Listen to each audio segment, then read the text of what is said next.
isn't it? Okay, it's a bit louder. So it's the 14th of November 2016, and we're here to record a memoir of Tim Wallace Murphy, who's at present probably best known for the books he's written on the Knights Templar, but this is a memoir of Tim Wallace Murphy's fascinating life, particularly with respect to Dublin.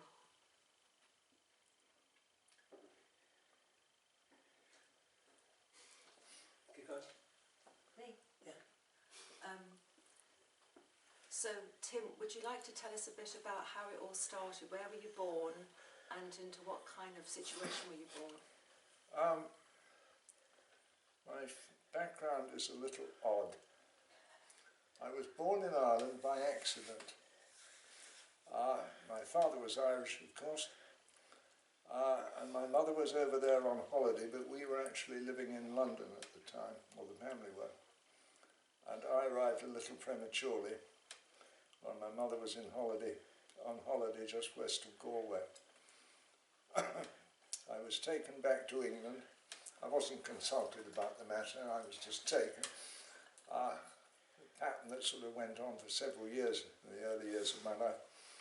And I went to school when we moved from London to Northampton, in the middle of England, which in those days was an ideal place for a kid to grow up. It was safe, the countryside was all around, and I was given an enormous amount of freedom, which I relished, thoroughly enjoyed. My father, as I say, was Irish. He always regarded himself as an English immigrant and told us that we had to be loyal to the country that gave us our living. My family background was a little odd. My father was from an Irish Catholic family. His father had been the head constable of Sligo in the RIC up to the time of the Troubles. And he retired a little prematurely just before the Ireland got its independence. My mother was Jewish, and for quite a long period of time, neither side of the family would speak to us because we'd married outside the faith. And myself and my brother were somewhat envious of other kids who had uncles to send them money on birthdays and Christmas, and cousins to play with. And it wasn't until the outbreak of the Second World War, when we had a procession of people in uniform calling to make their peace before they went off to get shot at, that we realised we had two rather large families to deal with whom we had never met as children. They weren't so much families, they were more like a couple of bloody zoos. They were all barking bloody mad and great fun. Eccentrics, every one of them. My father was the only one in his family to get an education. He was the eldest of, I think it was 13 surviving children. And everybody else in the family had to swing a shovel for a living or become a pen pusher, despite the fact that several of them were far more brilliant than my father, which is saying quite a lot. But I mean, that was part of the way of life in those days.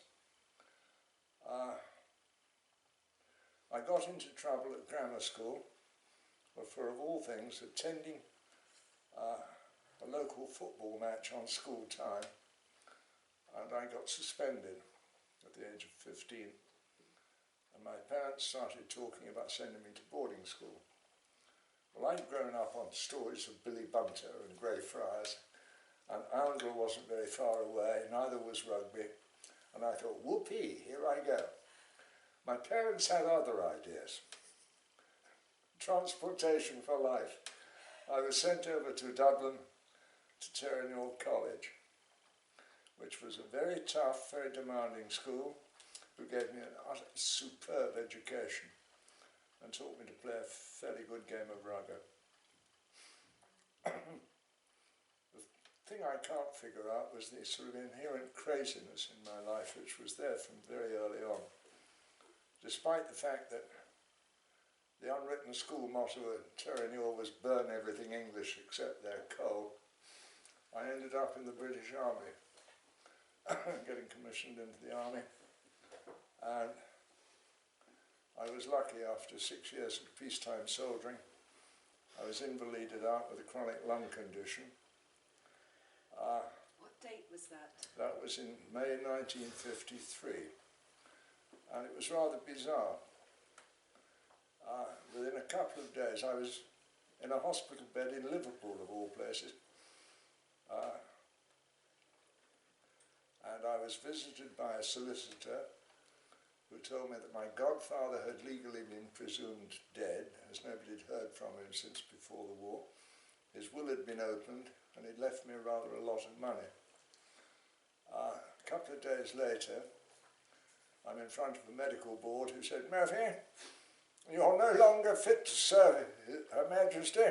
You're being discharged." And I said, "Well, what's wrong with me?" They said, "We're not really sure. But if you don't smoke or drink, you might last 10 years. And I thought, sod that for a game of soldiers. If I'm going to have 10 years, it's going to be 10 bloody good ones. I just inherited a small fortune. So I didn't do anything sensible like invested, apart from buying a house in Dublin. I was out to enjoy myself. And despite my sort of Catholic Jewish background, somewhere along the line I must have picked up a germ carrying the Protestant work ethic, because I needed something to do. So I caught the Behan steamer from Liverpool to Dublin and presented myself at the medical registrar's office at the arse end of Ulsford Terrace, and asked to sign on as a medical student. Like most doctors' sons, I was a bit sort of blinkered and not awfully imaginative about life. And I was put through a penetrating interview, which I will now recount in full. "What does your father do, young man?" "Oh, my father's a doctor, a general practitioner." "Have you any brothers and sisters?" I said, "Yes, I've got one older brother." "What does he do?" "He's just qualified as a doctor, and he's now in the Air Force." "Do you play rugby?" "Yes, when I'm fit." "The fees are £40 a year. Can you pay them?" So I reached into my wallet and took out 4 white £5 notes. They were about the size of bed sheets. You had to fold them in 4 to get them into your wallet, and then tediously had to sign your name and address on the back of each one. And I parted with these and a couple of passport photographs, and I was issued with a student's card. It was that easy. It ain't like that today, I believe. And so I went to Dublin to study, and I must admit I had a whale of a time. I can't say I made any sort of mark on the academic world, but I thoroughly enjoyed myself. Tell us about enjoying yourself in Dublin in the 1950s. Well, my first brush with academia was in late September or early October of 1953.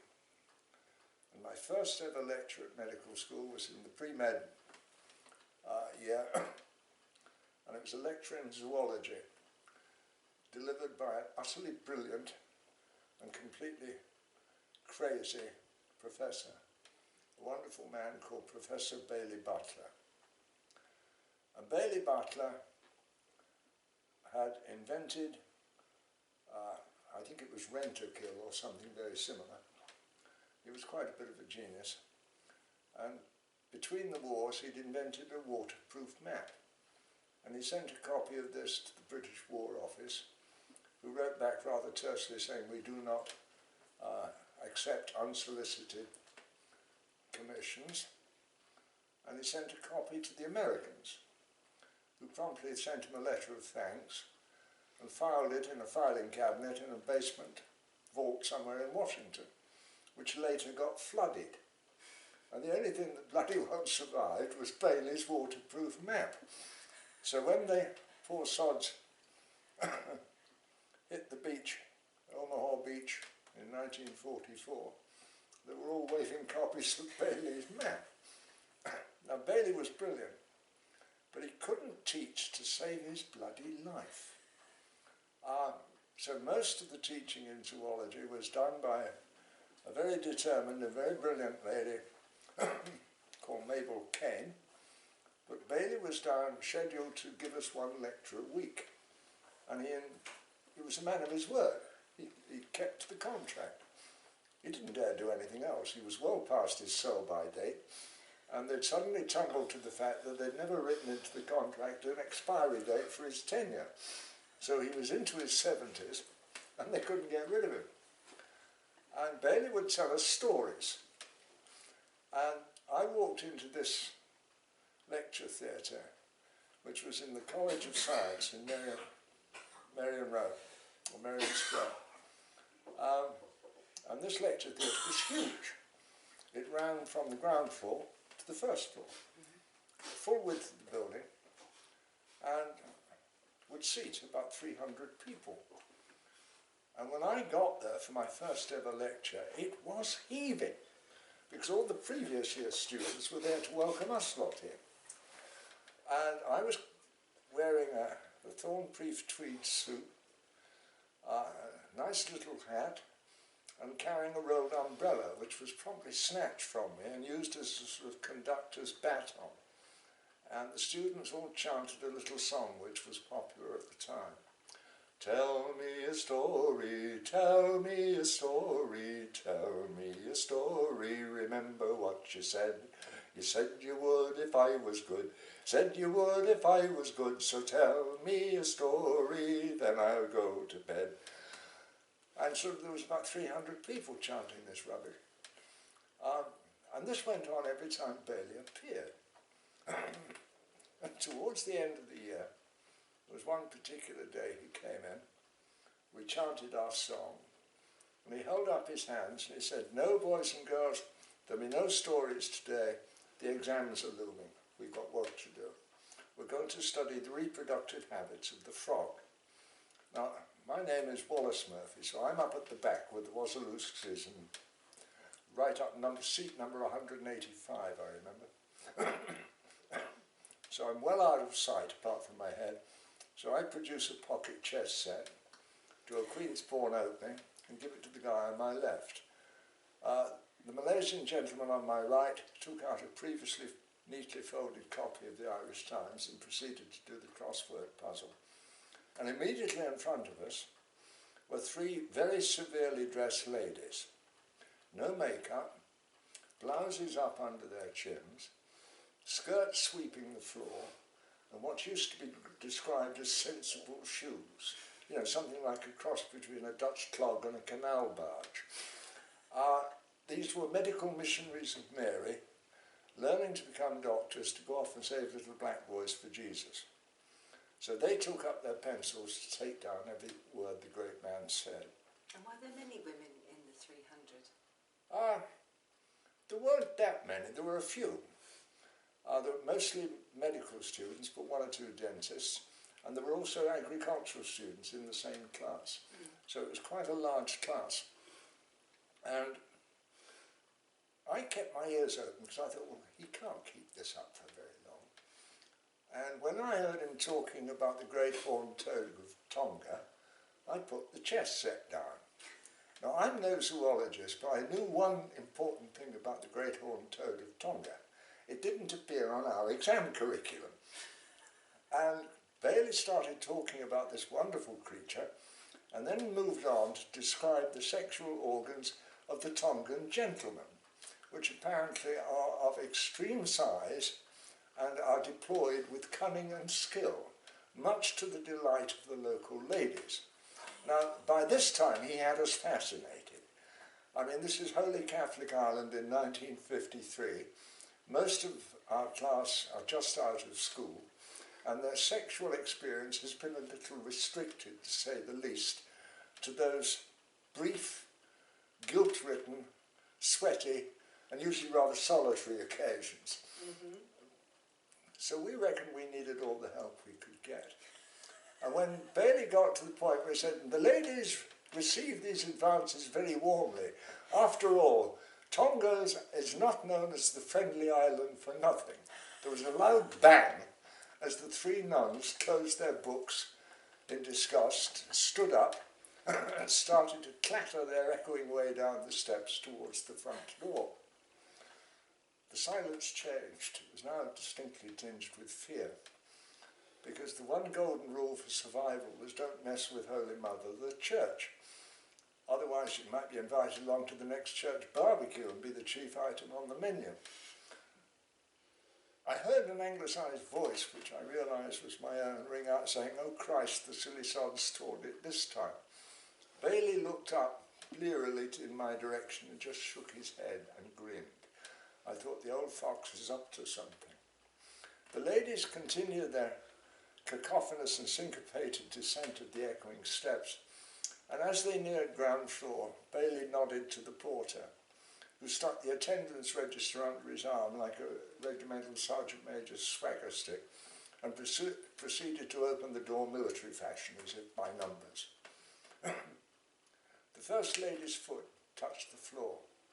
There was total silence.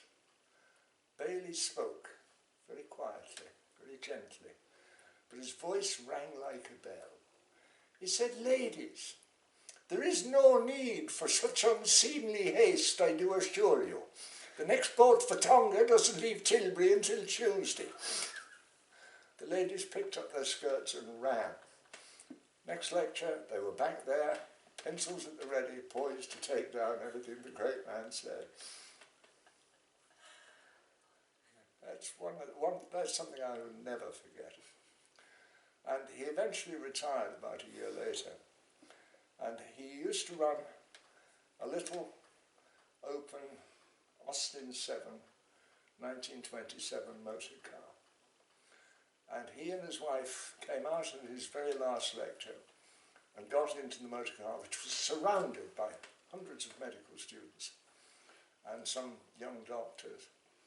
At that point, we all bent down and picked up the scaffolding poles we'd put underneath the car and carried it shoulder height towards Merrion Street. We were stopped by the Gardeshire corner at the corner of Merrion Street, who said, "Okay, boys, joke over, it's finished." But he was a wonderful character. They don't make them like that anymore.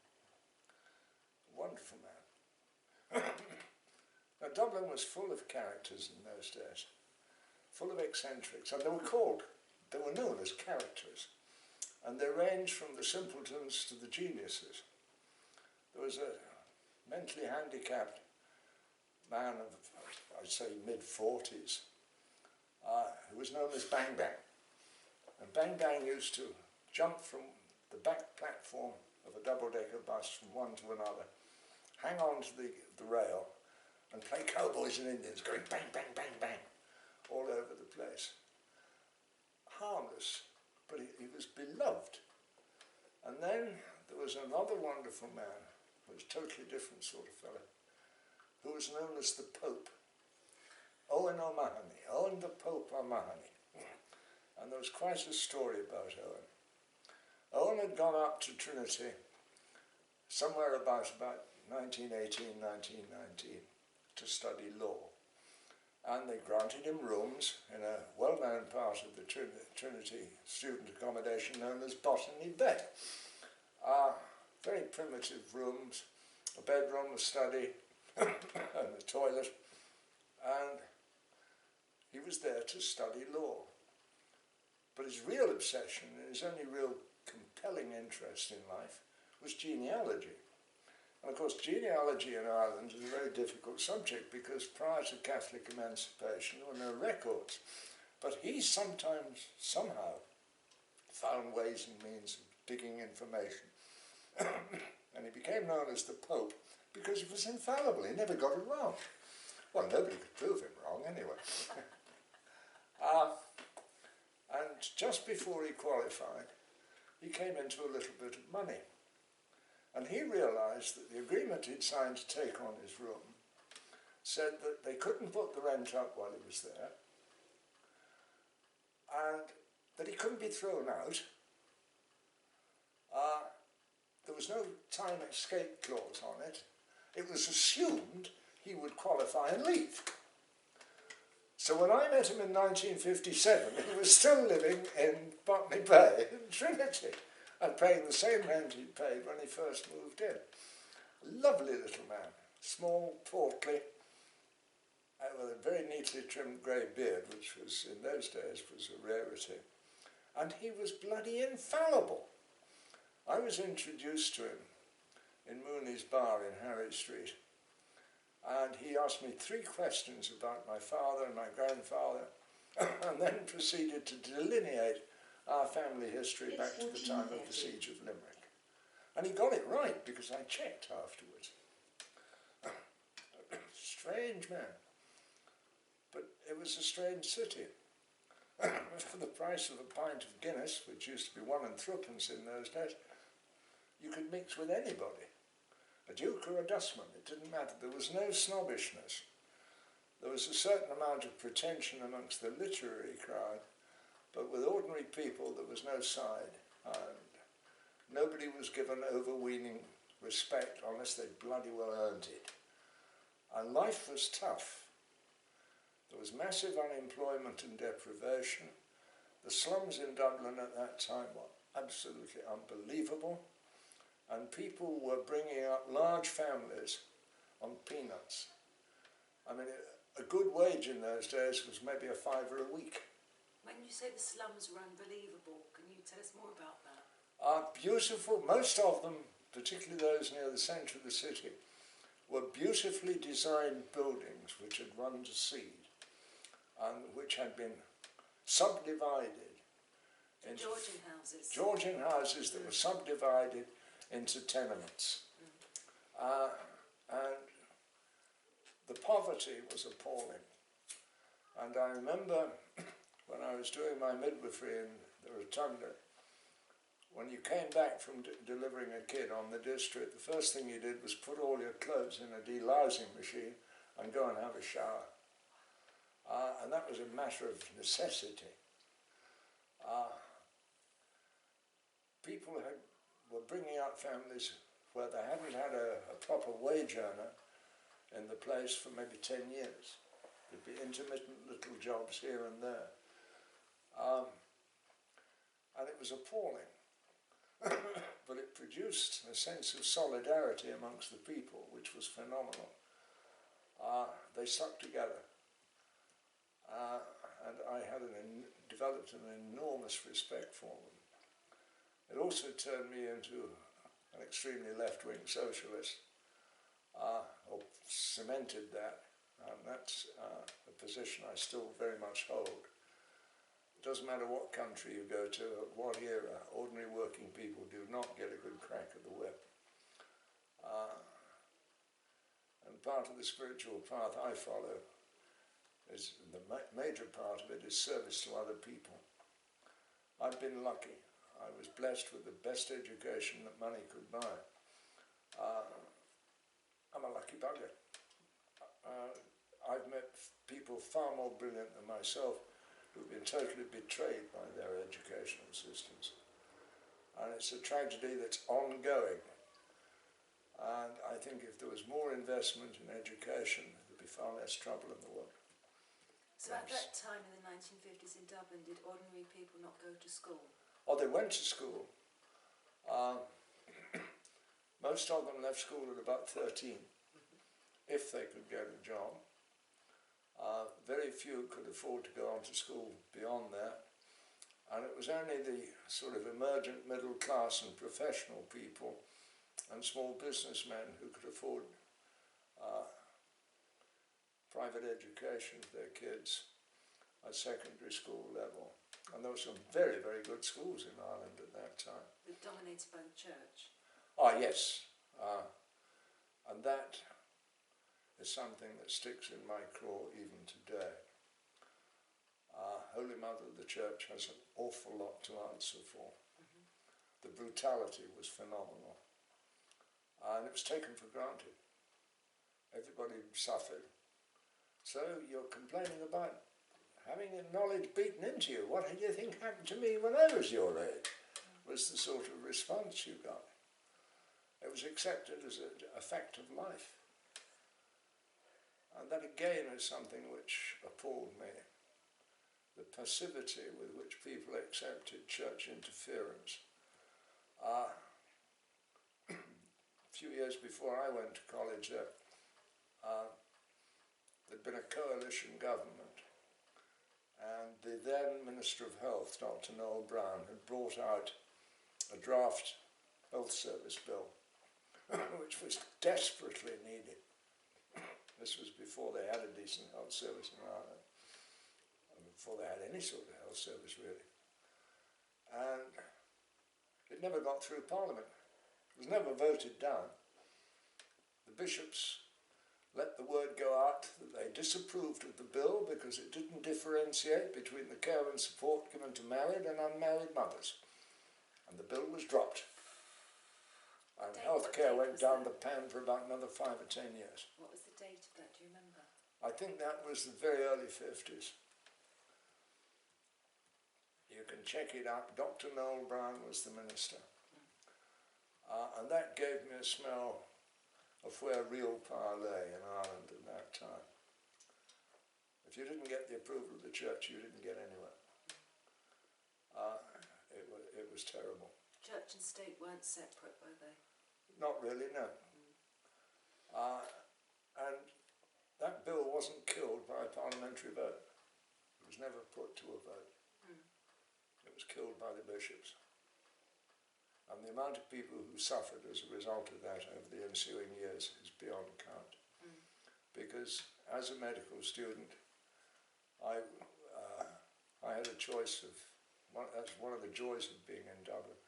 You had a choice of 23 or 24 teaching hospitals you could attend at any time.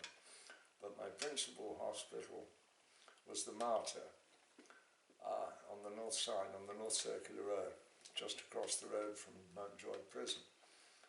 And we had a large accident and emergency department there. And people who couldn't afford to go to the doctor would turn up, and you'd prescribe drugs for them and give them a sick note to get them off work. And you knew bloody well that as soon as they walked out of the hospital, they'd tear the sick note up, because if they produced it, they'd lose their job. Things were rough, very rough. And people would have to pay for the drugs?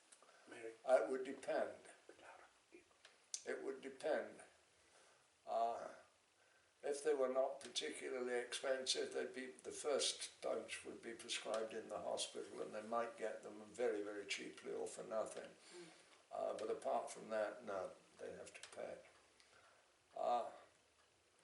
And that had been the situation in England, of course, before the health service. And what sort of illnesses? I mean, was there tuberculosis? Oh God, TB.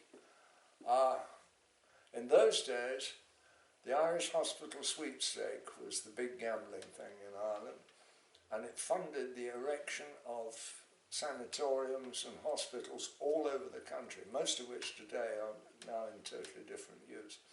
But in those days it was desperately needed because TB was the big scourge. And because of the overcrowding and the sun conditions, it spread like wildfire. And until streptomycin came along, there was no real answer for it, apart from isolation and prolonged hospitalisation. Oh no,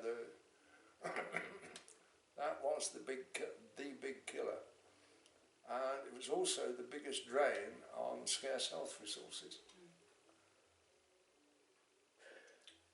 Are we talking here in the death rate from TB, every family are being affected? Oh yes, the entire country. Yeah. There wasn't a family that wasn't. Okay. It was Every family would have probably lost someone. It got somebody with it. Yeah. You didn't necessarily lose them, but their lives were going to be distorted and totally destroyed, because you could be in hospital for 6 months, a year, 18 months. Can I just ask something here? Did this affect the whole of Ireland? I mean, we're talking about Dublin, but it was... It wasn't just Ireland. Yeah. No. That one of the quickest ways to get TB was to join the Royal Navy.